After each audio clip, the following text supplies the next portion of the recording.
From Bo Schembechler to Bernie Bierman, Joe Tiller to Jim Tressel, Woody Hayes to Hayden Fry. In 129 years of Big Ten football, no coach has more wins than Kirk Ferentz. Number 206 comes on a night when it felt like the Hawkeye offense could have outscored that many points against UMass, playing against one of the worst programs in Division I football. Iowa's offense finally comes to life, and Kirk Ferentz now stands tall and stands alone atop all Big Ten coaches.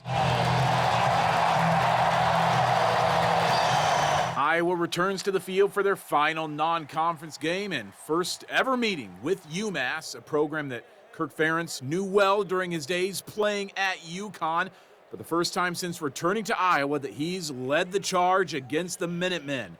And it was barely 60 seconds into this game that felt like we knew the outcome. Opening drive right away, they're letting Mark Gronowski sling it. He rifles one down the sideline to Sam Phillips. Sam, the pass-catching man, setting up Iowa deep. And how about this? For the first time since Iowa's opening drive against Utah State 2 years ago, Seth Anderson has caught a touchdown pass. Last time it was off the hand of Cade McNamara. This one coming in hot from Gronowski. Iowa has a 7-0 lead just a minute and a half into this game. And on Iowa's next drive, it's Gronowski to Anderson again at the far side. Seth Anderson is the first Hawkeye wide receiver since Mo Brown in 2002 to catch 2 touchdown passes in the first quarter. Iowa making mincemeat out of the Minutemen. Late first quarter, Caden Weegan takes the reverse, and Williamsburg's finest Weegan diving for 6, 21-0 Iowa.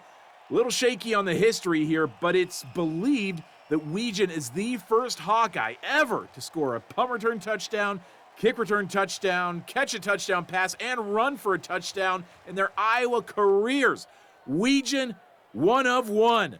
UMass got on the board with a touchdown early in the second quarter, but Gronowski is grinding late in the half. From the 13, dodge, duck, dip, dive, and dance across the goal line. Gronowski scored a rushing touchdown in every game as a Hawkeye, and even by halftime, the Hawks are putting UMass to bed. Third quarter, here is Weegan in his natural form. Gets backed up and catches a punt return at the 5-yard line, and now watch Weegan work. Weaving, winding. Wow, the kid is gone. 95 yards is the longest punt return touchdown in Kinnick Stadium history. Tied for the longest in Big Ten history, 182 punt return yards for Weegan. He is special.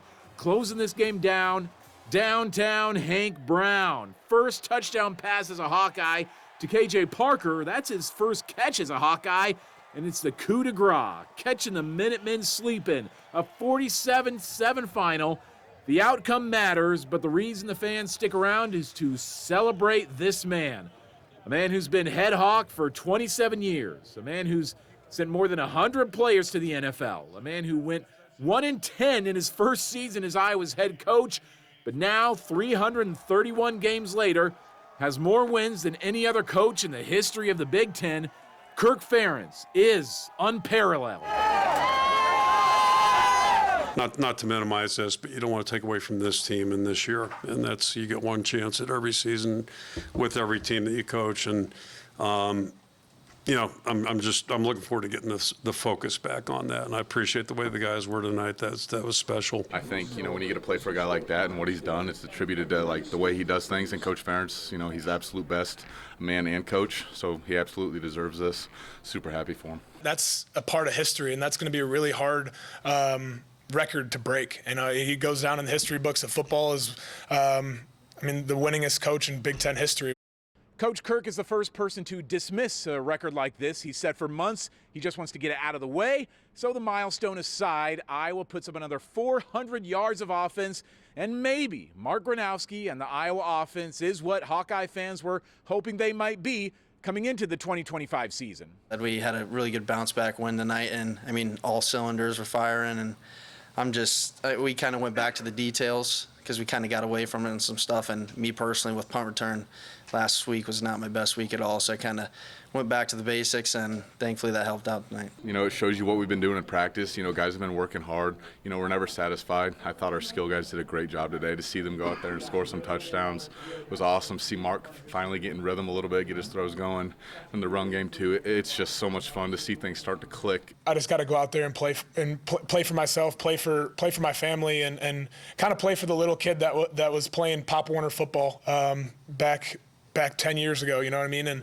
And just go out there and have fun. So you've beaten one of the worst teams in the country. The Hawkeyes have a short week ahead. They're going to play next Friday night on the road, Big Ten opener at Rutgers.